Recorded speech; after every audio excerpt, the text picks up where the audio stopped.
Hi, this is Matthias Chang again from Future Fast Forward. I'm sure after my address to you that I will defend Najib and prove his innocence. I'm sure all of you are relieved that despite my every effort to defend him, I failed.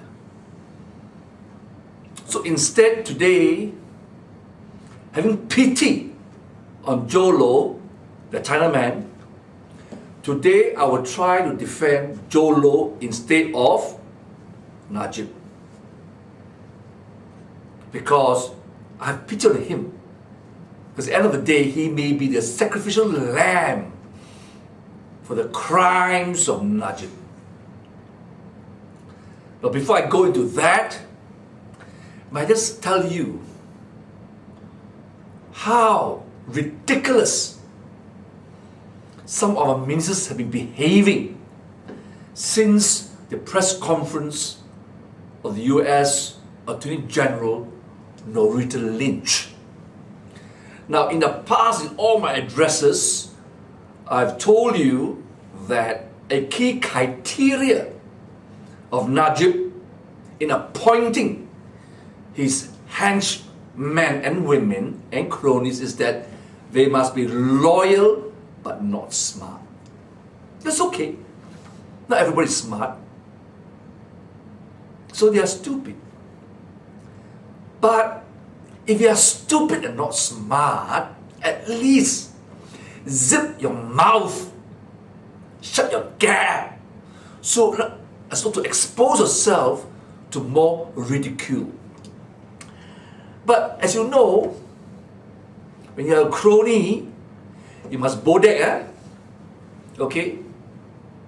Really bodak and be a crony and lick the you-know-where of Najib so as to get patronage and support.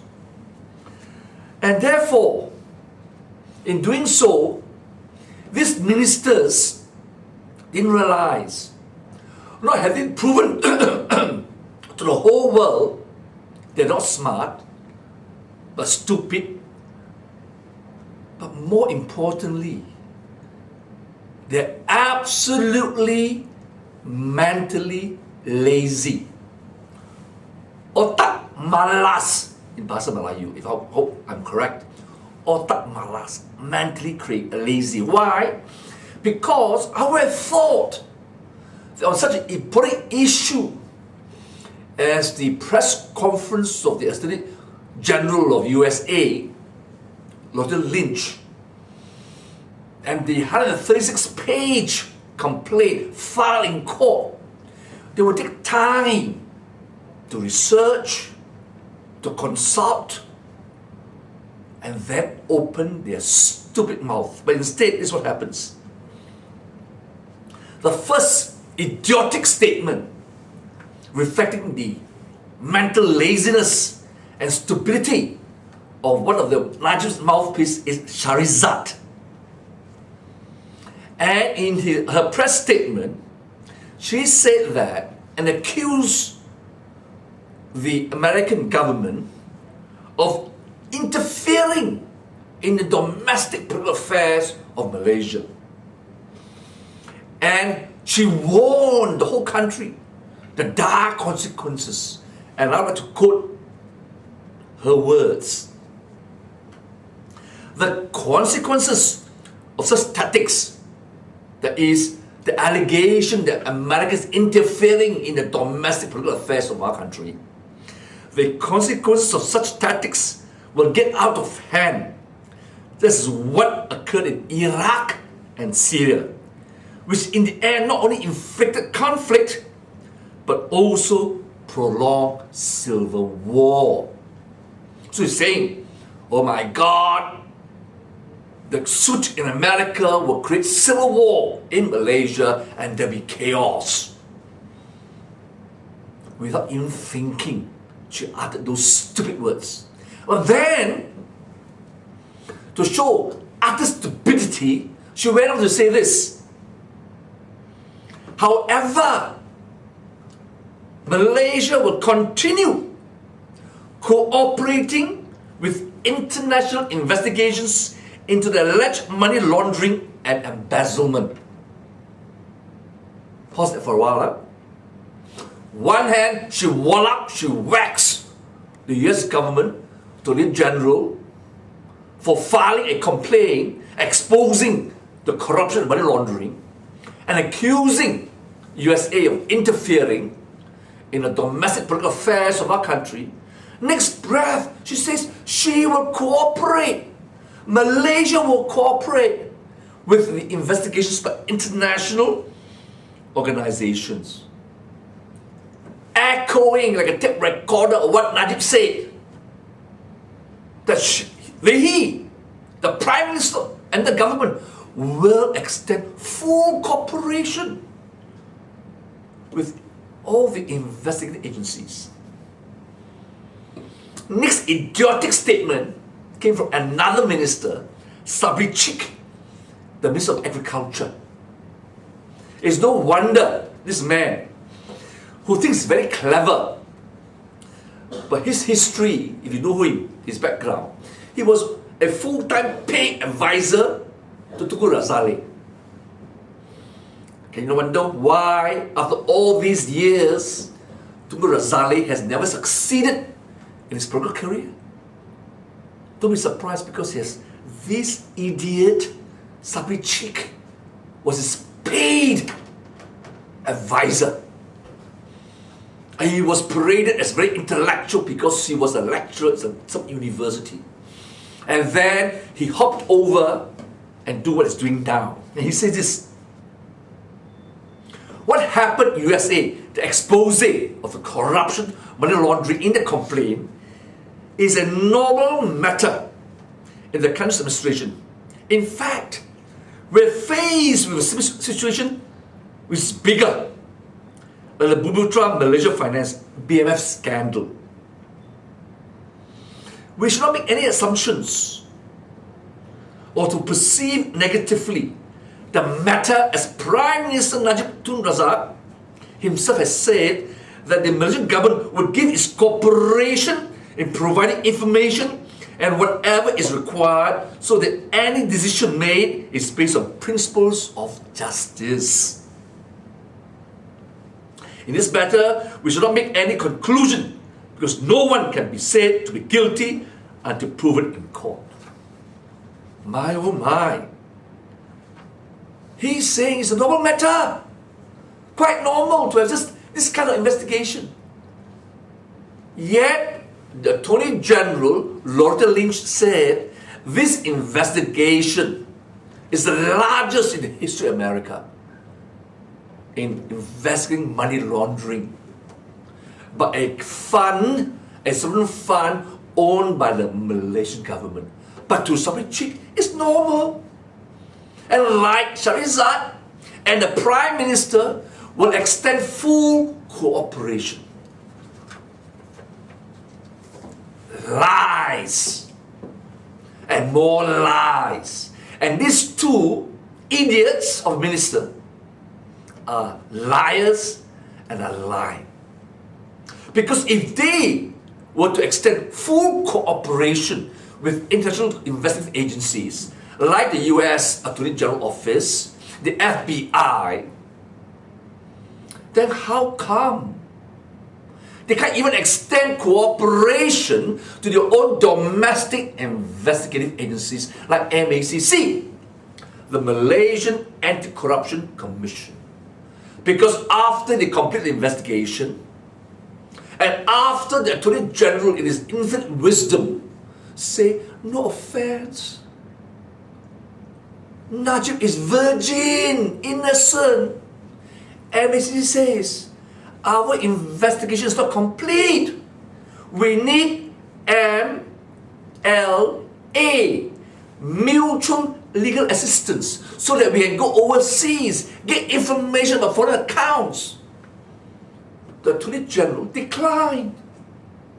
So if the Attorney General and the Prime Minister refuse to give support to MACC to investigate further, because without which foreign accounts cannot be obtained, and of which the Auditor General said that many facts are missing, many foreign accounts and banks cannot be obtained because the executive director, the board of directors, and the CEO Aruk Kanda refused to give this information.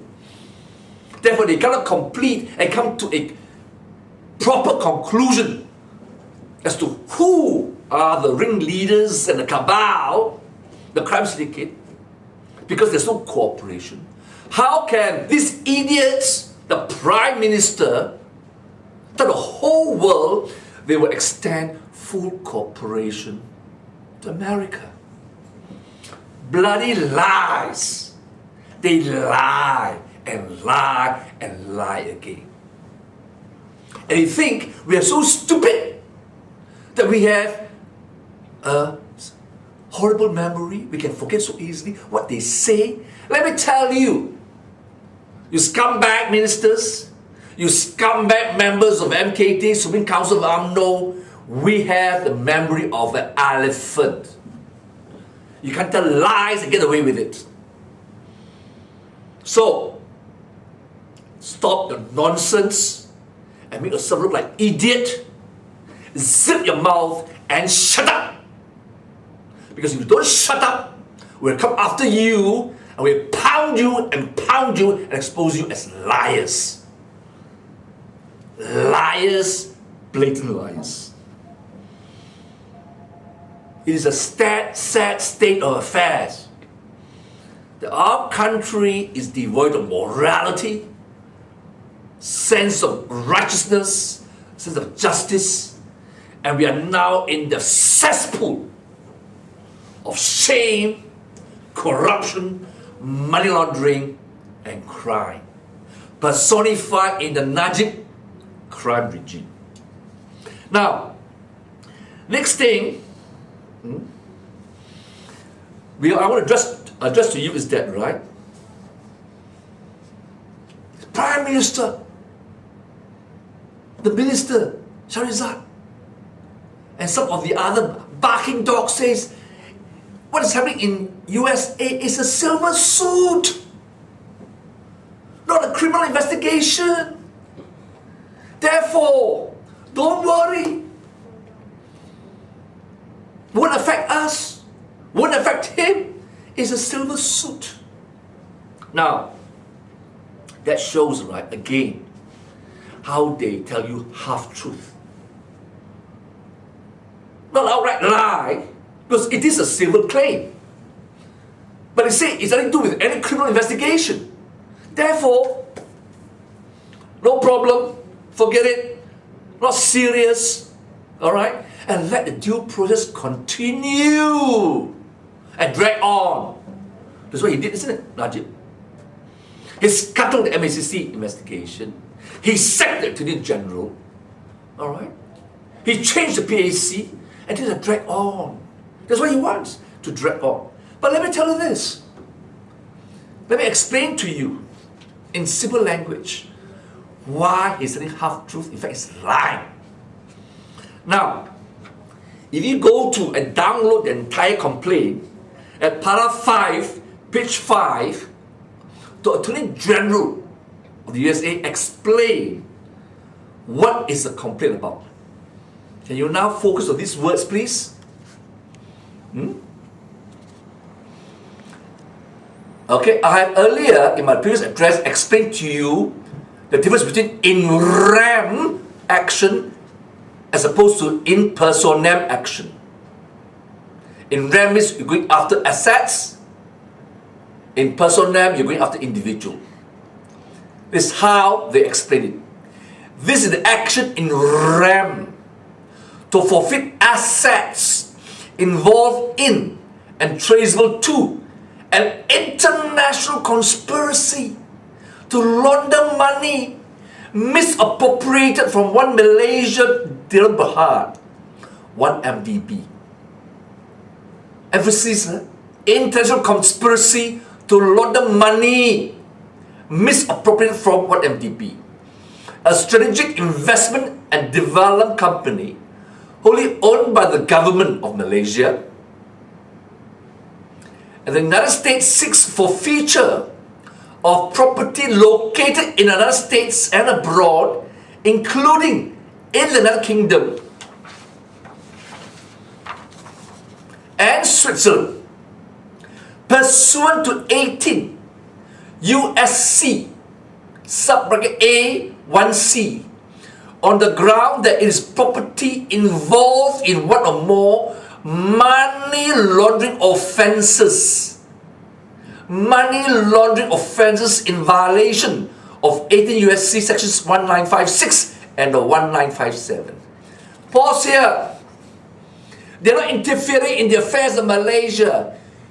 Najib regime, Jolo, his cabal, his syndicate, has contravened US law and the properties USA. They have contravened US law. They have abused US law and the properties in USA. And involved in money laundering offences, criminal offences being committed in violation of 18 USC section 1956 and 1957. So the forfeiture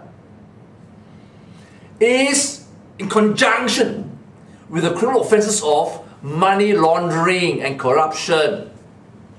Okay, it's not a simple civil action like in Malaysia, statement of claim. They are going after assets bought by money by the cabal belonging to what MDB, thereby infringing, contravening US law. Now, see, these lazy assholes ministers, and there are many UMNO lawyers, they're keeping quiet. There are lawyers in UMNO. There are also retired judges in UMNO. Why are they keeping quiet? Because they know the law. Alright, they know the law. And in the complaint, they have cited categorically, in blunt terms, the law of forfeiture is based on 18 USC 981 A1C. Focus. And I challenge these scumbags, legal brains of UMNO, the Prime Minister, Shahrizal, who is a lawyer by profession and a former magistrate, to use a bloody otak and do some research. 981, civil forfeiture. The following property is subject to forfeiture to the United States. Then below you have A and B. We're not interested in A and B because the title says it's 18 USC 91 A1C. So let's see what A1C says. C says this. 18 USC 91 A1C says this. Any property, real or personal, which constitutes or is derived from proceeds traceable to a violation of section 215, 471, 472, 473, 474, 476, 477, 478, 479, 480, 481, 485, 486, 487, 488, 501, 502, 510, 542, 545, 656, 657, 670, 842, 844, 105, 106, 107, 1014, 1028, 1029, 103, 103, or 1344 of this title, and any offense constituting specific unlawful activity as defined in section 156C7 of this title, or a conspiracy to commit such offense. Alright?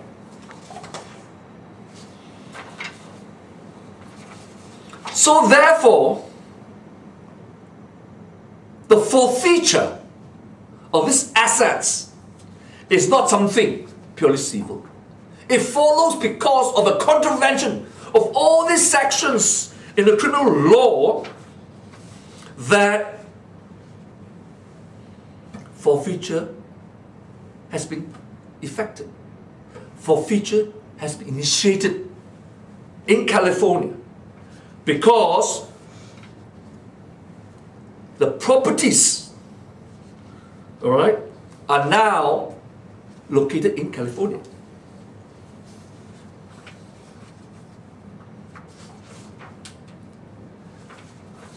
Now, let me explain to you how forfeiture is effected in the United States of America. There's a famous lawyer who wrote a book called Crime and Forfeiture, called Charles Doyle. Okay? You got it? Crime and Forfeiture by Charles Doyle. And he's a senior specialist in American public law. He says this: modern forfeiture follows one or two procedural routes. Although crime triggers all forfeiture, they are classified as civil forfeitures or criminal forfeitures, according to the nature of the procedure, which ends in confiscation. Very important. Civil forfeiture is an in rem proceeding. The property is a defendant in the case. That's why I said in my previous address, remember the first page of the complaint, it is the defendant is the assets in rem. So civil forfeiture is an in rem proceedings. The property is a defendant, not the individuals. It is unless the statute provides otherwise, the innocence of the owner is irrelevant. Repeat, the innocence of the owner is irrelevant. It is enough that the property was involved in a violation for which forfeiture attached. Criminal forfeiture is an in personam proceedings, and confiscation is possible only upon the conviction of the owner of the property. Now, this is a very important distinction. Forfeiture, criminal forfeiture, the second type, is forfeiture in personam. It's a personal action. After conviction, after a person is found guilty, and law says they will not enjoy the ill-gotten gains. But if criminal proceedings are pending, and the culprits, the cabal, the crime syndicate, wants to dissipate the assets, then you go after the asset first. It doesn't matter whether those people are innocent or guilty, so long as it can be established that the property acquired was acquired by monies obtained illegally, criminal money. Money has been haram, corrupt, process of crime, then there's civil forfeiture. You see, so therefore, Sharizad, a lawyer by training, a former magistrate, lawyers in AMNO, millions who have legal training like Azalina, Nazri, they should have done this research. You can tell the whole world the truth, but they kept silent. By that silent, they have misled you. So that's why today, I'm telling you, don't ever listen to these scumbags, these liars. They tell lies. Okay? Now, let me go further. Okay? I'm very grateful. There was an Attorney General, Assistant Attorney General from Texas, who came up with a publication explaining in detail how 18 USC 1956 and 1957 read together with the forfeiture statutes 981 and 982 come into play to give power to the FBI, to the Attorney General, to hunt down the criminals and collect their assets. This is the authoritative exposition of the law in which the complaint was filed in America against one MDB assets. Okay. Now, one of the things we're going to discuss very quickly okay, is money laundering. Okay, money laundering. In the context of the statutes, 18 USC 1956, okay, and forfeiture statutes 981. Okay.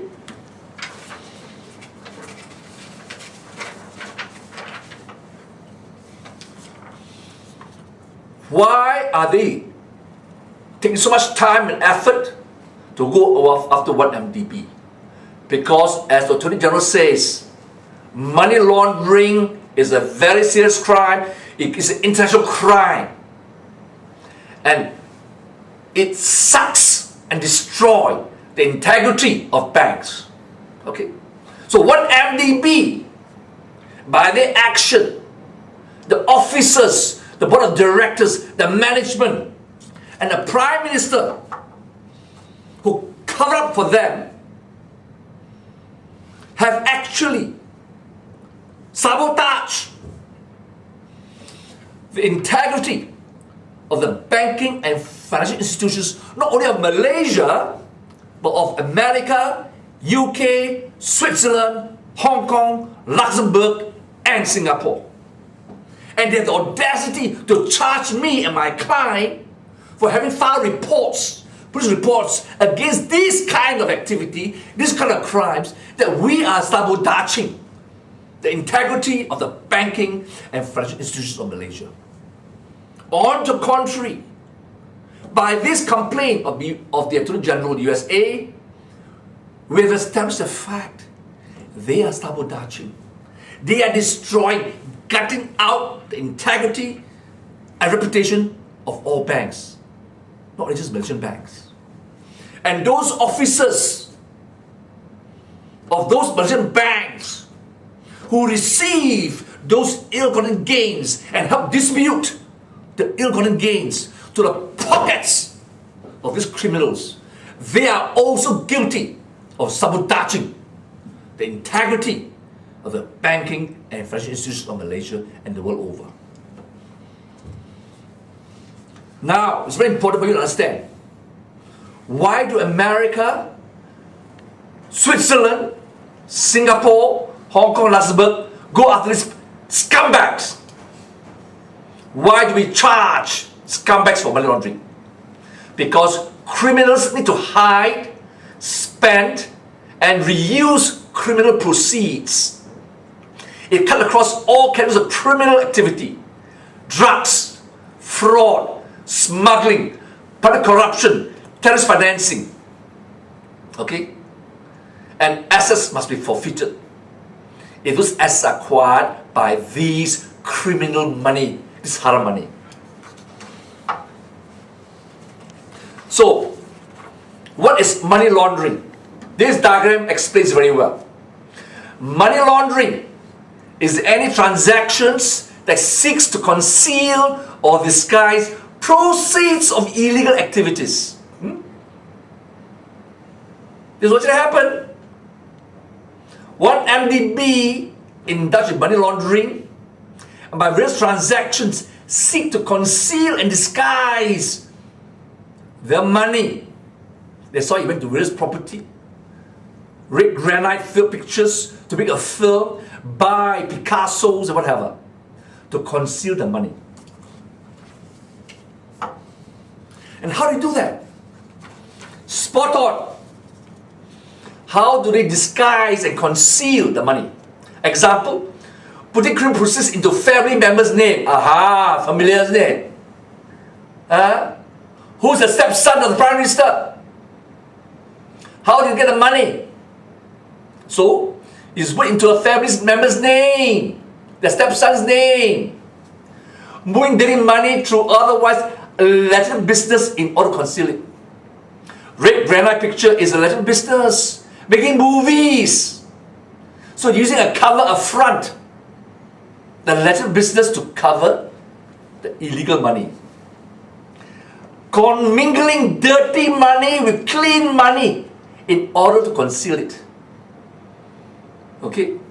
So, in any bank account, they have a existing bank account with halal money, then they pump in haram money, corrupt money, money laundered into the account, to commingle, to campur, to mix.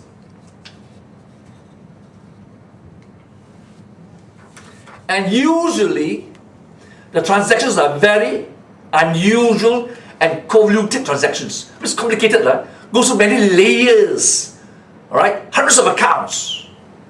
Use of third-party names or shell companies. Good Star Limited is a third-party company. Nothing to do with a joint venture. Blackstone Properties, Arba Investment, in BVI. These are all third-party companies, shell companies. There you are. And all the funds are miroja, jumbled, commingled. And in one case, US against Tracer, it says that depositing proceeds into geographical distant bank account, BVI, Singapore, Hong Kong, Switzerland, sending proceeds commingled with clean funds to a mail drop address and trying to convert all of the proceeds to cash as investors close in show intent to conceal. Okay? And let me give you an example, okay? Moving money to concealed, for example, the famous operation called Operation White Shamrock. Alright? Google it, okay?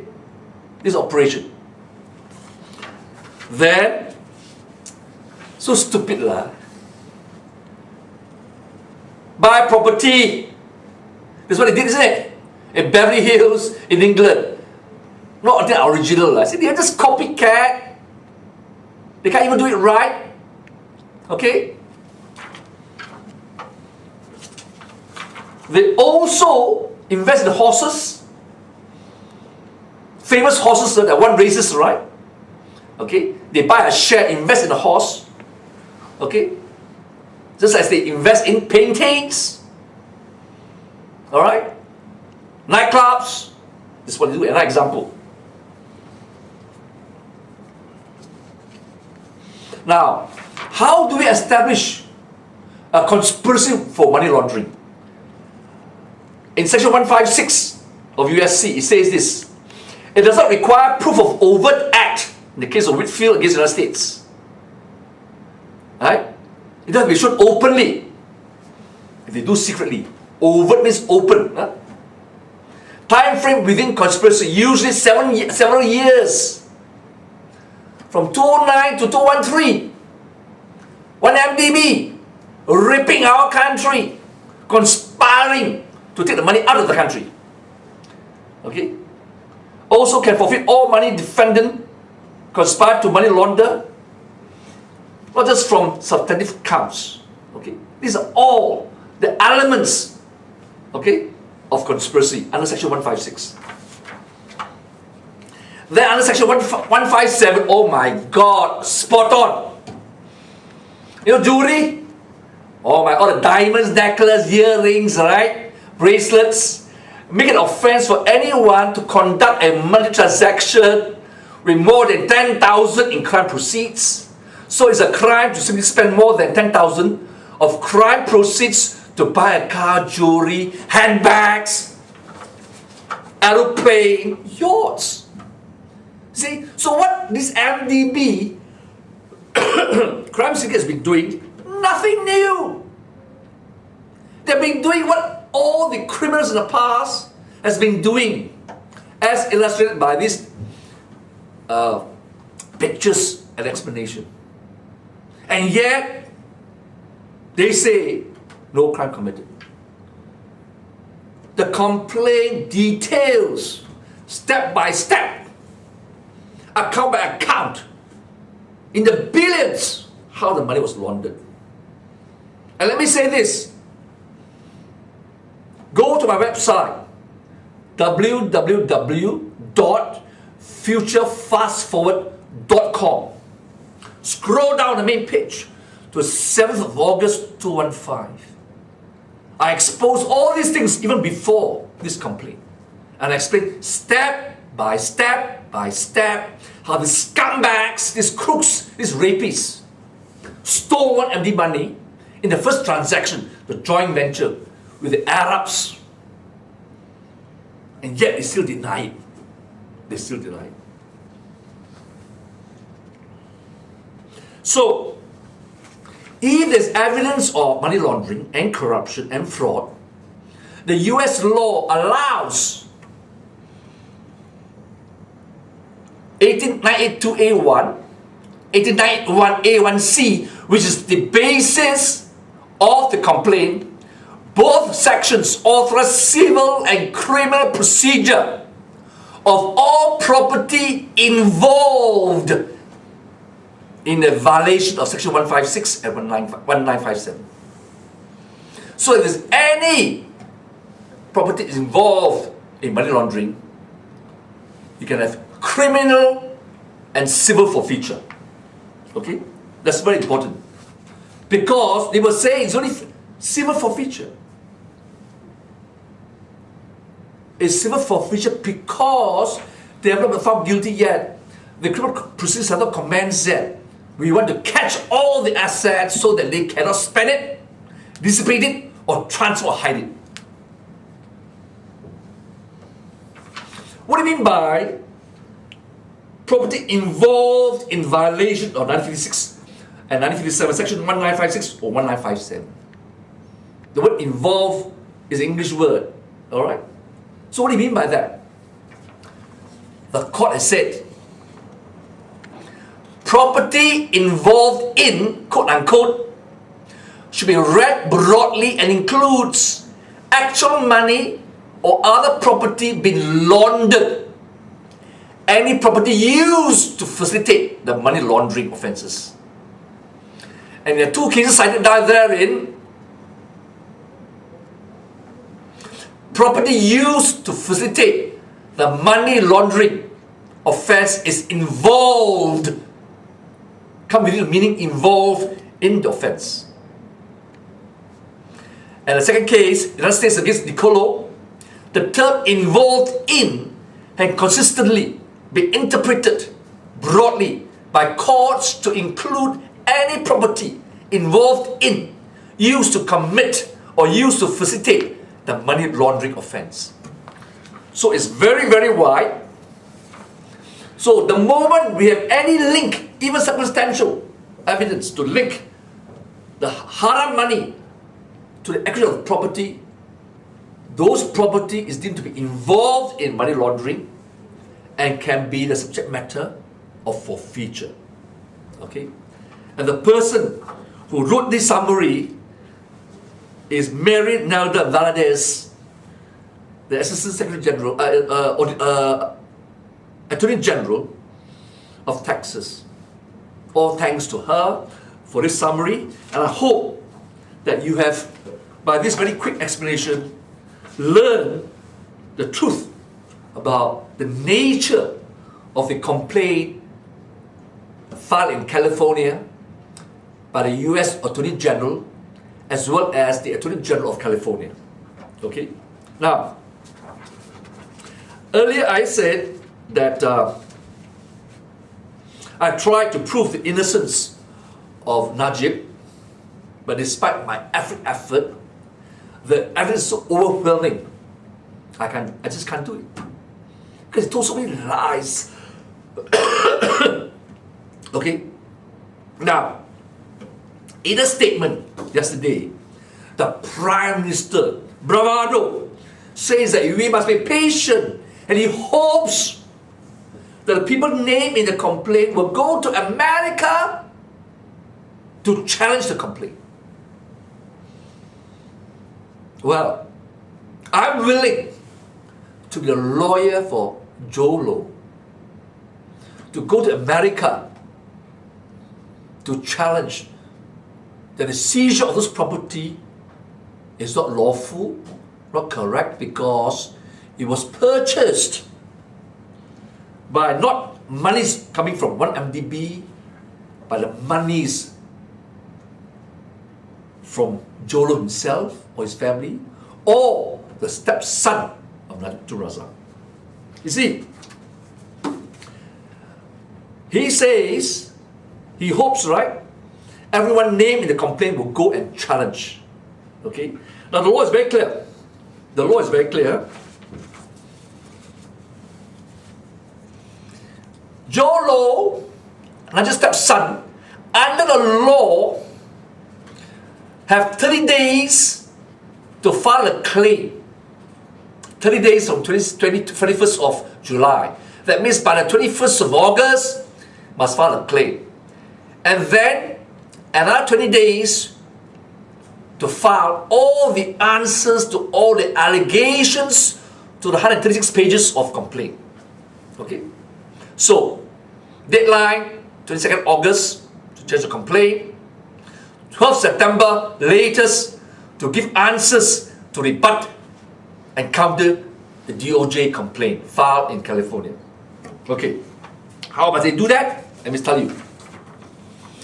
To rebut the complaint, Joe Low and his henchmen must do this. It states here under the law, a person who asserts an interest in a defendant property may contest the forfeiture by filing a claim in a court where the action is pending, California. The claim must A. Identify the specific property claimed, B. Identify the claimant and state the claimant's interest in the property, C. Be signed by the claimant under penalty of perjury, under the penalty of perjury, and D. Be served on the government attorney designated under Rule G4B, and a claim filed by a person asserting an interest as a bailee must identify the bailor, and if filed by the bailor's behalf, must take authority to do so. So here, it sets out the procedure, how Joe Low, Najib's stepson, Hubaisi, and Hussein, those people must challenge. Let's see whether they can do it. By offering my services to Joe Low and his gang. And I'll do my best to help him. Okay? I hope I can do it. I hope I can do it. But let me explain to you further. Okay? Now, Najib can also respond. Not just Joe Low. Although he was not named in the complaint, he is known as the Malaysian official number 1. Okay? Now, why do I say Najib must respond? Because in the complaint, there is a numerous paragraph detailing step by step how Najib approved those transactions. They give rise to the monies transfer from Malaysia and Bank to foreign banks, as well as the bonds issued by Goldman Sachs, and from the bond proceeds, how you went to various other banks and end up in Jolo's account in Singapore, BSI Bank, Falcon Bank, and to his pocket. So he has to answer. He can't say only those named in the complaint. He must also answer because he has been identified. He's number 1. Now, I'm not sure whether Rosmah Mansor must answer. Because as Flom, First Lady of Malaysia, she's number 1, isn't it? Alright? So I hope Najib and Rosmah will respond. But if Rosmah doesn't respond, because she's only a Flom, the First Lady, then obviously the First Lady has a husband, is it? Who's official, right? And that official must be the Prime Minister. So, we have to come to a $7 billion question, because it's been said that the Auditor General said that 7 billion cannot be traced. So who is the mastermind? Now, in order to determine who is the mastermind, okay, I must come to the rescue of Joe Low and try to defend him. Okay? So, since the press statement of the Attorney General of the United States of America, I have been thinking very hard, this Chinaman, alright, give me a bit of chance, because I give a chance, right? I was trying to be objective, right? In defending Najib, I failed. But I think I must also be objective, right? And give Jolo a chance whether he has a case to be defended. Okay? So, now, what worries me is this.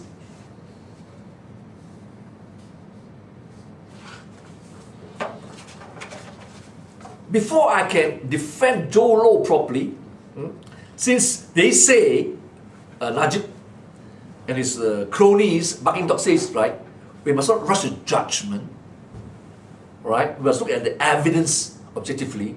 So let me now share something with you, to you good people of Malaysia. At page 6, zoom down here, at page 6 of the complaint, para 8. You got it? The criminal conduct occurred in 3 principal phases. It's marked in yellow. I hope you can see it in my video. The first phase, para 8, the good star phase. The fraudulent diversion of funds from 1MDB began in approximately September 2009, the date in which the joint venture with Saudi was signed. Soon after 1MDB's creation, between 2009 and 2011, under the pretense of investing in joint venture between 1MDB and Saudi International, a private Saudi oil extraction company, officials of 1MDB and others arranged for the fraudulent transfer of more than, can you read? 1 billion from 1MDB to a Swiss bank account held in the name of Good Star Limited. Officials at 1MDB caused this diversion of funds by, among other things, providing false information to banks about the ownership of Good Star account. Contrary to representations made by 1MDB officials, the Good Star account was beneficially owned not by Saudi or the joint venture, but Loh Tek Jo, alias Joe Loh, a Malaysian national who had no formal position with MDB, but was involved in its creation. Lau laundered more than 400 million of the funds misappropriated from 1MDB through the Good Star account into the United States, after which funds were then used for personal gratification of Loh and his associates. Okay? Oh my God, this is a clear-cut assertion by the FBI, by the Attorney General, that Joe Loh is misappropriated money from 1MDB. And Joe Loh is a friend, advisor to 1MDB, had telephone calls with the Prime Minister, and the Prime Minister is the only person who can approve transfer of money belonging to 1MDB to any other third party. Now, if he says he's innocent, as alleged by the Deputy Chief of Gerakan Youth, that he was misadvised, he doesn't know anything, he was misadvised or played out by the officials of 1MDB or Joe Loh, then how come when this money borrowed from Goldman Sachs are not brought back to the JV or invested and went missing? Why did the Prime Minister Najib tell the government, tell MACC and the IGP to arrest him way back, and bring him to justice? But he kept quiet. And the money came back to him. Therefore, he can't put everything on the plate, on the neck of Joe Loh. That would not be fair. Then Joe Loh, excuse me, become the patsy, the fall guy. But Joe Loh is not the mastermind. Let me tell you this. Joe Loh don't have the brains. He's a young punk. China Kwai young punk. He doesn't have the brains.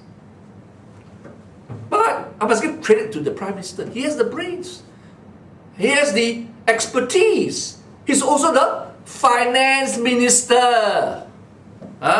finance minister, right? So he knows everything about finance. He's not stupid. He got advisors. So he is involved. Now, this makes it very difficult for me to defend Joe Low. Because this is the first transaction. There are three phases, right? One is the Good Star phase, the first joint venture. Then you have the second transaction, right? Called the Arba phase, and third phase called the Tenor phase, right? But I won't go to the second and third, because if by the first phase, it shows clearly with the knowledge and approval and authorization of Malaysia official number 1, he took money and financed all these other associates, bought paintings, yachts and property. Oh my God. Susah lah to defend him. So again, like my previous address, I should not open my mouth too fast, to defend him. I make mistake, okay? So I apologize, okay? Alright, that I intend to defend Joe Low, but in the light of all these evidence, I find it very, very hard to do so. And more so, with a punchline in the report, page 8, para 13, which I marked in yellow, which I will read to you. It says here, very, very teruk lah. Numerous assets, including the defendant asset, were acquired with funds unlawfully diverted from 1MDB, or funds traceable thereto. As a result, the defendant asset is subject to forfeiture to the United States pursuant to 18 USC 981A1A, because it is property involved in one or more money laundering transactions in violation of 18 USC section 1956 and 1957 and 18 USC 981 A1C, because it is property constituting or derived from proceeds traceable to one or more violations of US law as specified unlawful activity in 18 USC 1956 C7 and 1X1L. Oh my God. That's why they have seized those assets pursuant to the contravention of criminal provisions under 18 USC. Understand? So it's not just a simple civil claim. The civil claim is merely a procedure. It doesn't affect the substance of the offense. Money laundering. Because in this last paragraph, which I've read to you, it says that the assets were seized because it can be traced to money misappropriated, diverted by this scumbag, financial rapist, this crime syndicate. What a shame. What a shame, what a shame, what a shame. I have lots of words. And yet, the Prime Minister, Shahrizad, Sabri Cheek, trying to divert our attention by saying this foreign interference by America in the affairs of Malaysia. Oh my God. But when Najib was playing golf in Hawaii, Obama, what song was he singing? What tune was he playing? Oh, Najib very close with, Obama. Therefore, Malaysia and USA, ini macam same bed, sharing the same bed, close friends. So when it suits them, USA is the best ally of Malaysia. Obama, kawan baik of Najib. Najib has the confidence of Obama. But now that the Attorney General of USA, appointed by Obama, Loretta Lynch, filed a claim in US to forfeit our assets. Oh my God, topsy-turvy, turn round, flip-flop, or flip-flop, and say USA is interfering. But the law is very clear. Likewise, if there's an American company or crime syndicate bringing illicit money, drug money to Malaysia, and IGP arrests them and AGs charge them, are you saying, Shahrizad, Sabri Cheek, that we are interfering in America? What rubbish! Shame, shame. You're only loyal. He only declared to the whole world, you're not even smart. He only chose it because you're loyal but not smart. But now, with all these statements, you're always shown to be mentally crippled, mentally lazy, because you could have, right, just appointed some lawyers, do some research, read the complaint, read the whole act in America, understand how forfeiture is effective. You wouldn't even dare open your mouth. You wouldn't dare open your mouth.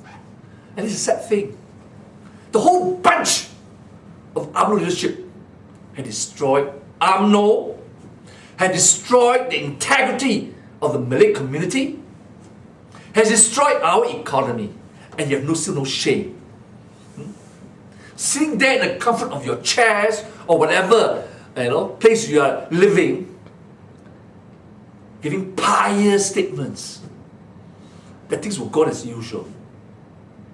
And you dare ask us to respect the law, to allow the process to continue, when you have destroyed the law, when you have destroyed all the investment agencies.